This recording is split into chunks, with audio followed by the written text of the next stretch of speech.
नमस्कार दोस्तों, जय हिंद। आप सभी लोगों का हमारे YouTube चैनल पर स्वागत है।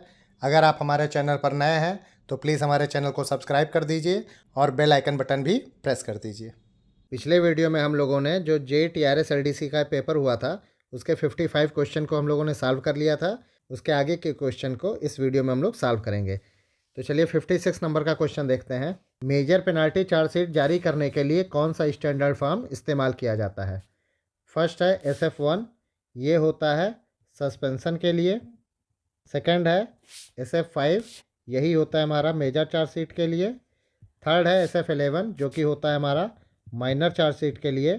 और फोर्थ है SF7, ये होता है अपॉइंटमेंट ऑफ इंक्वायरी ऑफिसर। यहाँ क्वेश्चन में पूछा जा रहा है कि मेजर पेनाल्टी चार्जशीट करने के लिए कौन सा फॉर्म चाहिए, तो इसका आंसर हो जाएगा option B, SF5। Next question है, निम्नलिखित में से कौन सी बड़ी सज़ा के तहत सज़ा नहीं है? मतलब मेजर पेनाल्टी के तहत कौन सी सज़ा नहीं है? फर्स्ट है कंपलसरी रिटायरमेंट, ये मेजर पेनाल्टी है। सेकंड है रिमूवल फ्रॉम सर्विस, ये भी मेजर पेनाल्टी है। थर्ड है बिना संचयी प्रभाव के, यानी विदाउट कम्युलेटिव इफेक्ट के निचले वेतनमान में कमी, ये माइनर पेनाल्टी है। और लास्ट है हमारा कम्युलेटिव इफेक्ट के साथ निचले वेतनमान में कमी, ये भी हमारा मेजर पेनाल्टी के तहत सज़ा दी जाती है। इसलिए इस क्वेश्चन का आंसर हो जाएगा ऑप्शन सी, यही हमारा मेजर पेनाल्टी में नहीं आता है। नेक्स्ट है, जारी होने की तारीख से हाफ सेट या फुल सेट प्रिविलेज पास की वैलिडिटी पीरियड कितनी होती है? 3 मंथ या 4 मंथ या 5 मंथ या 6 मंथ? प्रिविलेज पास की वैलिडिटी होती है, वो चाहे हाफ सेट हो या फुल सेट, वो होती है 4 मंथ के लिए, ऑप्शन बी। नेक्स्ट है, एक रेलवे कर्मचारी के स्कूली बच्चों को हर साल ज़्यादा से ज़्यादा कितने सेट स्कूल पास जारी किए जाते हैं? 1 सेट या 2 सेट या 3 सेट या 4 सेट? तो कर्मचारी को जितना प्रिविलेज पास मिलता है उतना ही उनके बच्चों को स्कूल पास जारी किया जाता है। और आपको पता ही होगा, रेलवे एम्प्लॉय को per year 3 set pass and 4 set PTO जारी किए जाते हैं। इसका मतलब कि कर्मचारी के बच्चों को स्कूल पास भी 3 सेट जारी किए जाएंगे, ऑप्शन सी। नेक्स्ट क्वेश्चन है, 3 फेज लोकोमोटिव में लाइन कन्वर्टर का मुख्य काम क्या है? सिंगल फेज AC को 3 फेज AC में बदलना, या 3 फेज AC को सिंगल फेज AC में बदलना, या 3 फेज AC को DC में बदलना, या सिंगल फेज AC को DC में बदलना। तो 3 फेज लोकोमोटिव में जो हमारा ट्रैक्शन कन्वर्टर होता है वो हमारा 3 पार्ट से मिलकर बना है।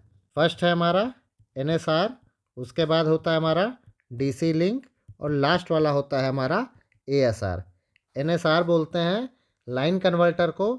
ये क्या करता है कि AC को DC में कन्वर्ट करता है, और जो ASR होता है यानी ड्राइव कन्वर्टर, वो इस DC को 3 फेज AC में कन्वर्ट करके ट्रैक्शन मोटर को सप्लाई दे देता है।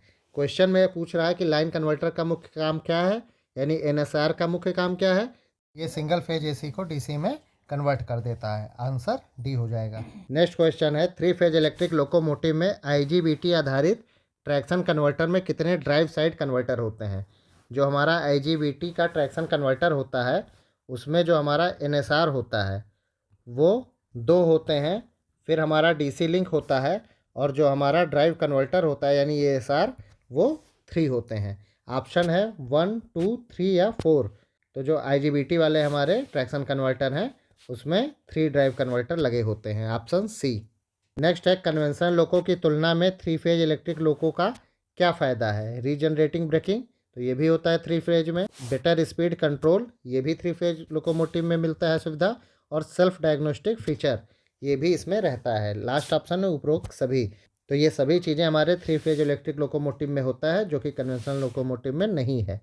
नेक्स्ट है, DC सीरीज ट्रैक्शन मोटर के मुकाबले इंडक्शन ट्रैक्शन मोटर के क्या फ़ायदा है?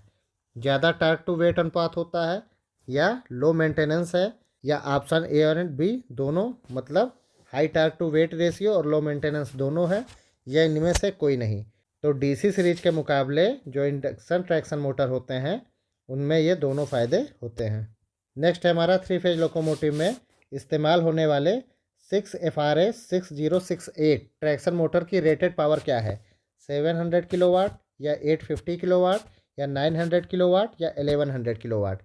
तो 3 फेज लोकोमोटिव में जो 6FRA 6068 ट्रैक्शन मोटर है उसकी रेटेड पावर होती है 850 किलोवाट।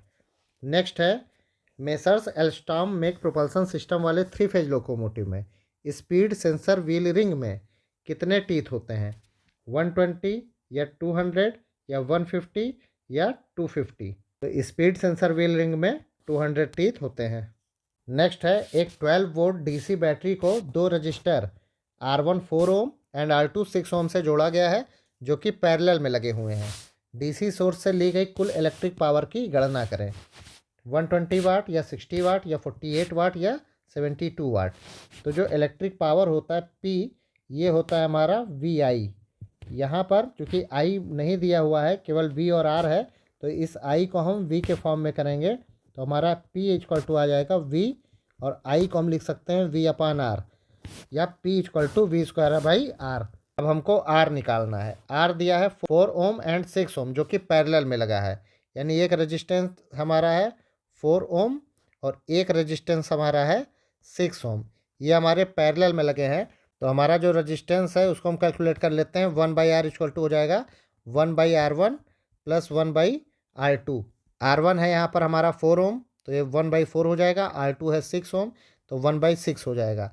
यहाँ इसको हम सॉल्व करेंगे, 6 और 4 का एलसीएम लेंगे और फिर ये आ जाएगा 3 + 2, तो ये 5/12 ओम आ जाएगा। ये हमारा रेजिस्टेंस होगा 1/R। तो R हमारा हो जाएगा 12/5 ओम। ये आ गया हमारा R। वोल्टेज हमें पता है, तो P बराबर वोल्टेज हमारा है 12 वोल्ट इंटू 12 वोल्ट, और R की जगह रखना है हमको 12/5। तो ये 5 हमारा ऊपर चला जाएगा, तो हो जाएगा हमारा 12 इंटू 12 इंटू 5 अपान 12। एक 12 से 12 कट जाएगा और 12 इंटू 5 ये हो जाएगा हमारा 60 वाट। यही हमारा आंसर आ जाएगा, जो कि ऑप्शन बी में है। नेक्स्ट है, यदि WAP7 लोकोमोटिव में 3 सहायक कन्वर्टर जो हमारे बर लगे हैं 1, 2 एंड 3, उसमें से अगर एक विफल हो जाए तो क्या होगा।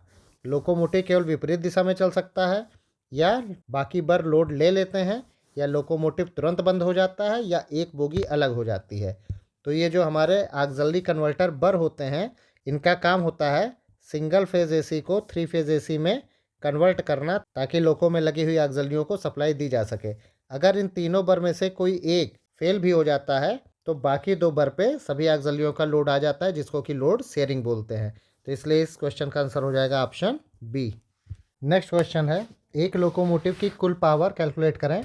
अगर इसमें 6 ट्रैक्शन मोटर हैं और हर मोटर 2000 वोल्ट पर 1200 एम्पियर करंट लेती है और पावर फैक्टर 0.9 है। तो यहाँ हमारे 3 फेज AC ट्रैक्शन मोटर के बारे में बात हो रही है। तो 3 फेज AC ट्रैक्शन मोटर का अगर हमको पावर निकालना हो तो उसका फार्मूला होता है P equal to √3 into V into I और इंटू cos फाई। यहाँ पर √3 की वैल्यू हम 1.73 रखते हैं, V की वैल्यू हम रख देते हैं 2000 वोल्ट, ये दिया हुआ है।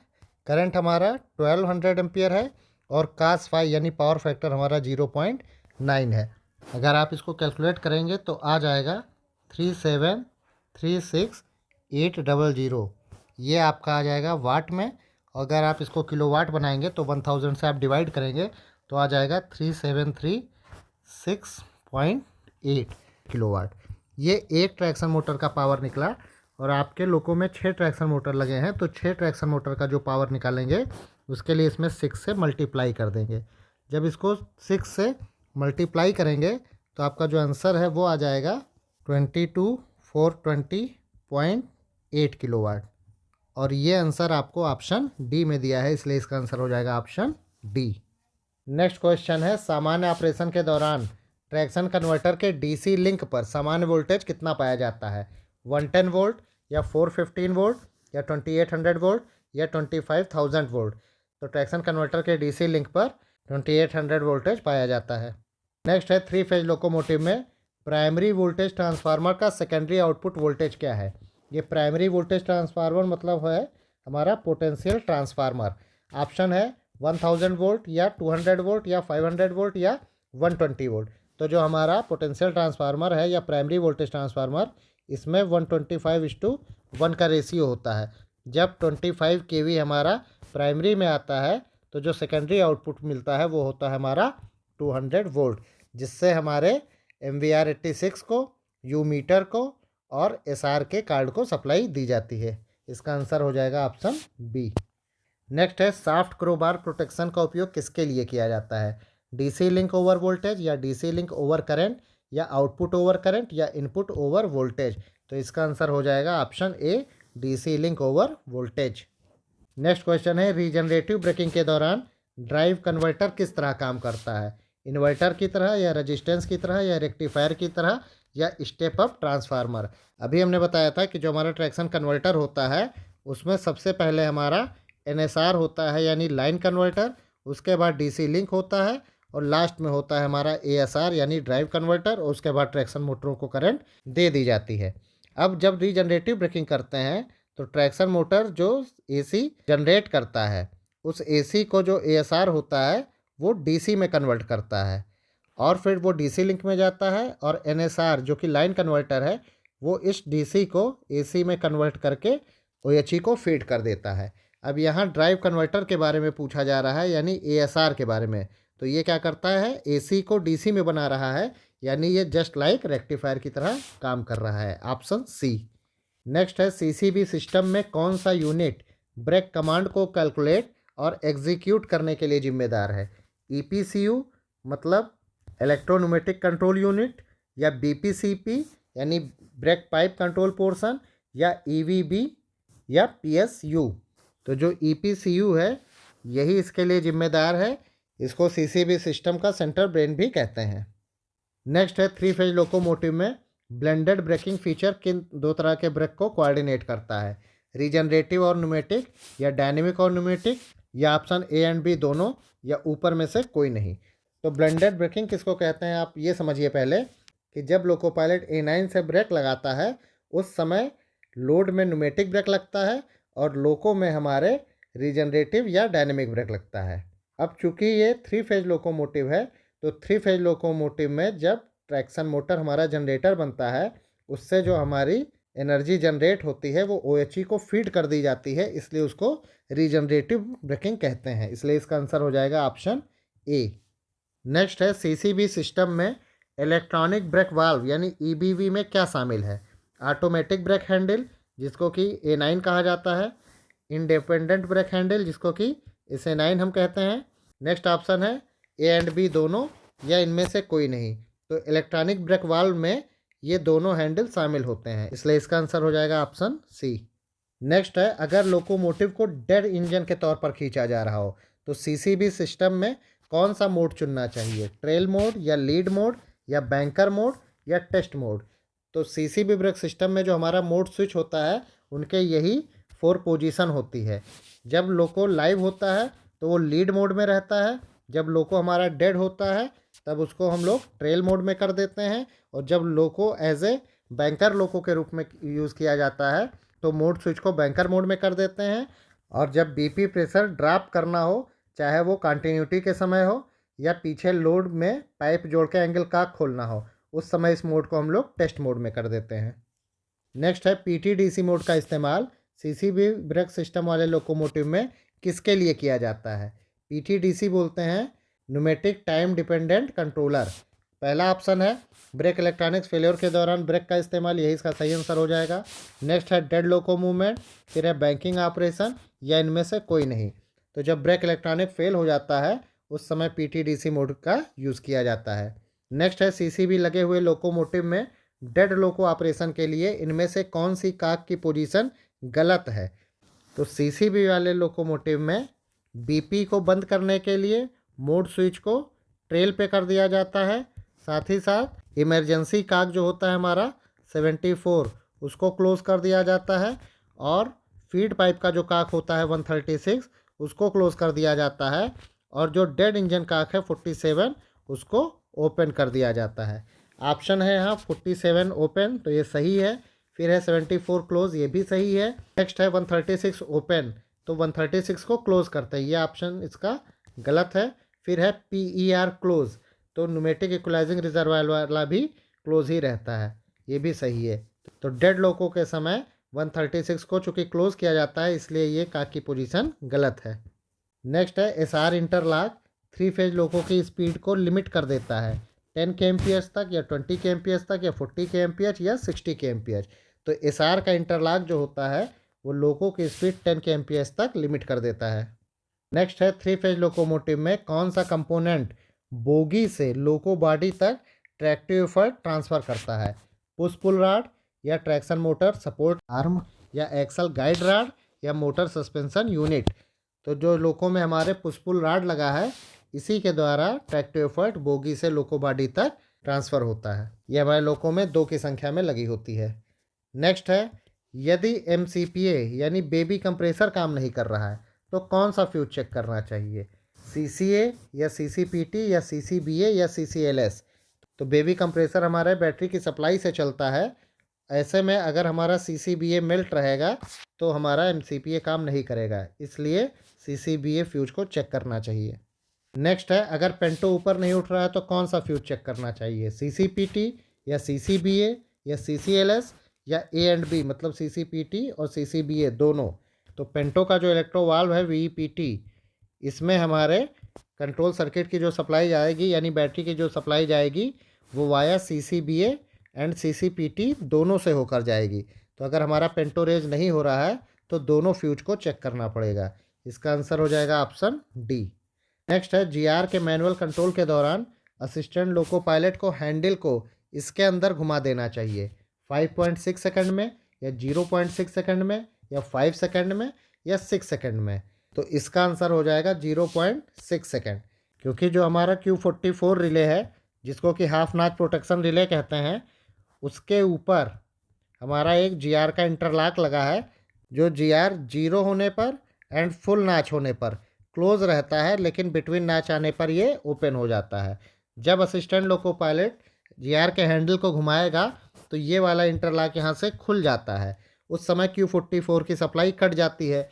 Q44 में चूँकि 0.6 सेकंड का टाइम लैग है, इसलिए Q44 की सप्लाई कटने के बाद भी Q44 अपने आप को 0.6 सेकंड तक पिकअप किए रहता है। अगर 0.6 सेकंड में ये GR हमारा घूम के फिर से फुल नाच पे आ गया तब तो Q44 को सप्लाई दोबारा मिल जाएगी और ये लगातार पिकअप रहेगा।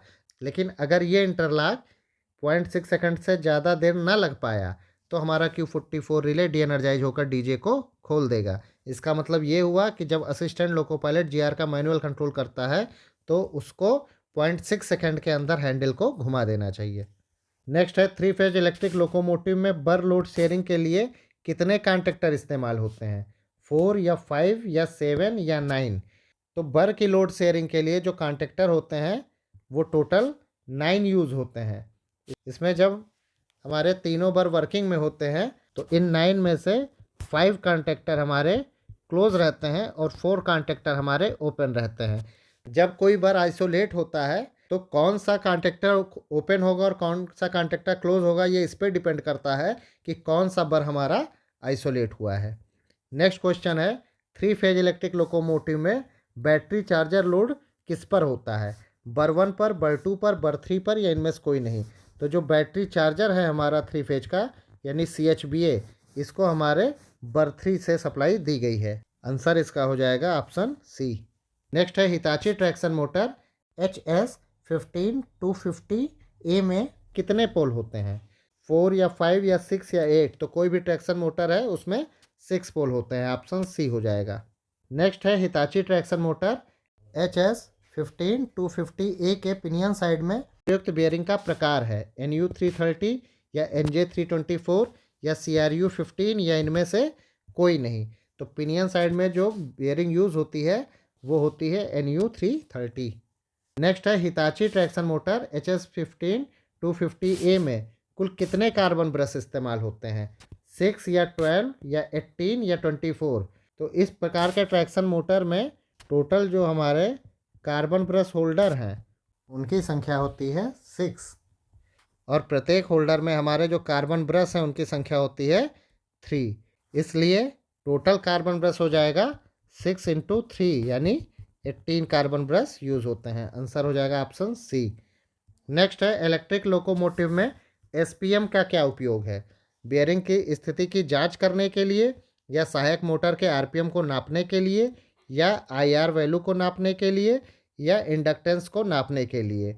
तो नॉर्मली SPM का फुल फॉर्म होता है स्पीडोमीटर, लेकिन यहाँ उससे रिलेटेड ऑप्शन है नहीं। तो SPM का एक और फुल फॉर्म होता है जिसको कि कहते हैं शॉक पल्स मेथड, और इस शाक पल्स मेथड से ही हम बेयरिंग की स्थिति की जांच करते हैं, इसलिए इसका आंसर हो जाएगा ऑप्शन ए। नेक्स्ट है 3 फेज लोकोमोटिव में बैटरी को आइसोलेट करने के लिए कौन सी एमसीबी का इस्तेमाल किया जाता है? ऑप्शन है 112, 100, 126 या 218। 112 नाम की एमसीबी है, ये हमारी बैटरी की एमसीबी है और ये हमारे लगा होता है बैटरी बॉक्स नंबर 2 पर। इसी के द्वारा हम बैटरी को आइसोलेट करते हैं। इसका आंसर हो जाएगा ऑप्शन ए। 100 नंबर की जो एमसीबी है ये बैटरी चार्जर की इनपुट एमसीबी होती है। 126 जो है ये कंट्रोल सर्किट का कॉन्टेक्टर है और 218 जो है ये कंट्रोल इलेक्ट्रॉनिक्स का कॉन्टेक्टर है। नेक्स्ट है 3 फेज लोकोमोटिव में बीपीसीएस का उपयोग किसके लिए किया जाता है? बीपीसीएस का मतलब होता है push button for constant speed. Option है स्वचालित रूप से कांस्टेंट स्पीड बनाए रखने के लिए, या इमरजेंसी ब्रेक लगाने के लिए, या वीसीडी को एक्नॉलेज करने के लिए, या वीसीबी को क्लोज करने के लिए। तो जैसा कि इसका फुल फॉर्म है कि push button for constant speed, इसलिए इसका आंसर हो जाएगा ऑप्शन ए। नेक्स्ट है WAG9 लोकोमोटिव में स्पीडोमीटर द्वारा इमरजेंसी ब्रेक तब लगाया जाता है जब लोको की स्पीड बढ़कर हो जाती है 100 kmph या 105 kmph या 110 kmph या 120 kmph। तो WAG9 लोकोमोटिव की मैक्सिमम स्पीड होती है 100 kmph, और जब ये 10% इंक्रीज़ हो जाती है तब स्पीडोमीटर द्वारा इमरजेंसी ब्रेक लगा दिया जाता है। और 100 का 10% होता है 10 किलोमीटर, मतलब जब 110 स्पीड हो जाएगी तब स्पीडोमीटर इमरजेंसी ब्रेक लगा देगा। आंसर इसका हो जाएगा ऑप्शन सी। नेक्स्ट है BPFL बटन किस पैनल पर रखा गया है? ए पैनल या बी पैनल या सी पैनल या D panel? BPFL flasher light को जलाने के लिए बटन लगाया गया है और ये लगा है पैनल सी पर, जो कि लोको पायलट के राइट हैंड की तरफ होता है। नेक्स्ट है हेडलाइट चालू करने के लिए इनमें से किस स्विच का इस्तेमाल किया जाएगा? BPFA ये फॉल्ट एक्नॉलेज के लिए पुश बटन है। BLPR ये हेडलाइट को जलाने के लिए बटन है। ZPRD ये हेडलाइट को डिम करने के लिए बटन है। BPFL ये फ्लैशर लाइट को जलाने वाला बटन है। तो यहाँ पूछ रहा है हेडलाइट चालू करना है, तो इसलिए इसका आंसर हो जाएगा BLPR। नेक्स्ट है ट्रांसफार्मर ऑक्सिलरी सर्किट 415/110 वोल्ट जो कि 67 नंबर है, ये कहाँ स्थित है? HB1 या HB2 या SB1 या SB2? तो ट्रांसफार्मर ऑक्सिलरी सर्किट हमारी HB1 के नीचे स्थित है। आंसर हो जाएगा ऑप्शन ए। नेक्स्ट है हमारा input filter auxiliary converter 49 number, ये कहाँ पर स्थित है? HB1 या HB2 या SB1 या SB2? तो इनपुट फिल्टर ऑक्सिलरी कन्वर्टर जो है 49 नंबर, ये हमारे HB2 में लगा हुआ है। नेक्स्ट क्वेश्चन है मिनिमम वोल्टेज रिले 86 कहाँ स्थित है? HB1 या HB2 या SB1 या SB2? तो मिनिमम वोल्टेज रिले यानी MVR 86 ये हमारा लगा होता है SB1 पैनल में, और इसी SB1 पैनल में हमारा OCR 78 लगा होता है, जिसको कि MCR 78 भी कहते हैं। OCR 78 मतलब ओवर करंट रिले और MCR मतलब होता है मैक्सिमम करंट रिले, दोनों एक ही चीज़ है। नेक्स्ट है FDU फायर डिटेक्शन इक्विपमेंट 212 ये कहाँ स्थित है? HB1 या HB2 या SB1 या SB2? तो FDU हमारा SB2 में लगा हुआ है। इसमें हमारे 2 सेंसर होते हैं। अगर इसके अंदर लगा एक सेंसर स्मोक को सेंस करता है तो प्रायोरिटी 2 का फॉल्ट आता है, और अगर हमारे दोनों सेंसर स्मोक को सेंस कर लेते हैं तो प्रायोरिटी 1 का फॉल्ट आता है। नेक्स्ट है यू मीटर में OHE वोल्टेज निम्न के बाद दिखता है? पेंटो को उठाने के बाद, या VCB क्लोज करने के बाद, या कंट्रोल इलेक्ट्रॉनिक्स ऑन करने के बाद, या ट्रैक्शन लेने के बाद? तो यू मीटर ये हमारे 3 फेज लोको में लगा होता है, और जैसे ही पेंटो को रेज करते हैं वैसे ही OHE वोल्टेज दिखाने लगता है। जो हमारा कन्वेंशन लोको है उसमें हमारा OHE वोल्टेज UA मीटर में दिखता है, और ये चूँकि ऑक्सिलरी पावर सर्किट में UA लगा है, तो कन्वेंशनल इलेक्ट्रिक लोको में जब VCB क्लोज कर देते हैं तब OHE वोल्टेज दिखाता है UA मीटर में। नेक्स्ट है कौन सा नोड ये बताता है कि लोकोमोटिव सफलतापूर्वक ट्रैक्शन मोड में है? 504 या 550 या 570 या 590? तो जो नोड संख्या हमारी 504 होती है ये बताती है कि आप पेंटो रेज करिए। जो 550 होता है वो ये बताता है कि आप DJ को क्लोज करिए। 570 नोड ये बताता है कि आप रिवर्सर को डायरेक्शन दीजिए। और जब हम टीवी हैंडल को आगे की तरफ बढ़ाते हैं तब 590 मोड आता है। ऑप्शन है यहाँ कि सफलतापूर्वक ट्रैक्शन मोड में है, तो वो कब है, जब हमारा 590 नोड आ चुका होगा। Option D. अब हमारे राजभाषा के क्वेश्चन स्टार्ट हो गए। फर्स्ट है, राजभाषा से संबंधित संवैधानिक प्रावधान भारत के संविधान के किस भाग में है? भाग 15 या भाग 16 या भाग 17 या भाग 18? ये काफ़ी इंपॉर्टेंट है।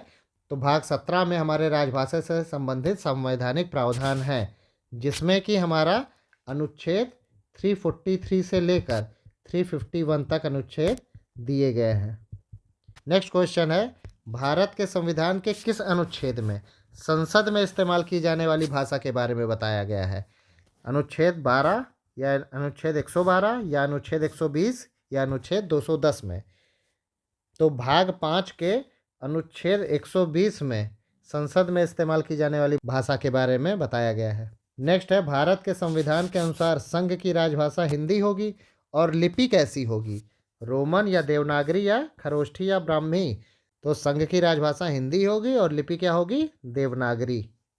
नेक्स्ट क्वेश्चन है, राजभाषा अधिनियम किस वर्ष पारित किया गया है? 1961 या 1962 या 63 या 1968? तो राजभाषा अधिनियम हमारा 10 मई 1963 को पारित किया गया, इसलिए इसका आंसर हो जाएगा ऑप्शन सी। नेक्स्ट क्वेश्चन है, अंडमान तथा निकोबार द्वीप समूह राजभाषा के प्रचार प्रसार के लिए वर्गीकृत किस क्षेत्र के अंतर्गत आते हैं? का क्षेत्र, खा क्षेत्र, गा क्षेत्र या इनमें से कोई नहीं? तो राजभाषा के प्रचार प्रसार के लिए भारत देश को 3 क्षेत्रों में बांटा गया है, का क्षेत्र, खा क्षेत्र और गा क्षेत्र, जिसमें कि अंडमान निकोबार हमारा का क्षेत्र में आता है, ऑप्शन ए। नेक्स्ट है, केंद्र सरकार के दफ्तरों में हर साल हिंदी दिवस कब मनाते हैं? 12 सितंबर या 14 सितंबर या 12 जनवरी या 14 जनवरी? तो हिंदी दिवस हमारा 14 सितंबर को मनाया जाता है। अगर यही विश्व हिंदी दिवस पूछ रहा होता तो वो 10 जनवरी को मनाया जाता है। नेक्स्ट है, संविधान सभा ने हिंदी को राजभाषा के रूप में कब स्वीकार किया? 10 जनवरी 1975 या 10 सितंबर 1975 या 14 सितंबर 1949 या 14 सितंबर 1963? तो हिंदी को राजभाषा के रूप में 14 सितंबर 1949 को स्वीकार किया गया और अनुच्छेद 343 के तहत इसे संघ की आधिकारिक भाषा का दर्जा मिला। नेक्स्ट है, संविधान की 8वीं अनुसूची में अब तक कितनी भाषाओं को मान्यता दी गई है? 15 या 18 या 22 या 24? तो संविधान की 8वीं अनुसूची में अब तक टोटल 22 यानी 22 भाषाओं को मान्यता दी गई है। नेक्स्ट है, डिविजनल रेलवे ऑफिस की राजभाषा कार्यान्वयन समिति के अध्यक्ष कौन होंगे? ADRM या DRM या PRO या GM? तो यहाँ डिवीजन की बात हो रही है, तो यहाँ पे राजभाषा कार्यान्वयन समिति के अध्यक्ष DRM होंगे। अगर यही जोनल रेलवे ऑफिस की बात होती तो वहाँ पर अध्यक्ष हमारे GM होते। नेक्स्ट है, हिमाचल प्रदेश राज्य राजभाषा के उपयोग के लिए वर्गीकृत किस क्षेत्र में आता है? का क्षेत्र या खा क्षेत्र या गा क्षेत्र या उपरोक्त में से कोई नहीं? तो हिमाचल प्रदेश भी हमारा हिंदी भाषी क्षेत्र है और ये भी हमारे का क्षेत्र में आता है। तो इस पेपर में हम लोगों ने टोटल 56 to 110 क्वेश्चन जो JTRS LDC का पेपर हुआ था उसका हम लोगों ने सॉल्व कर लिया है। अगर कोई डाउट हो तो आप लोग कमेंट सेक्शन में क्वेश्चन कर सकते हैं। मिलते हैं नेक्स्ट वीडियो में। Thank you.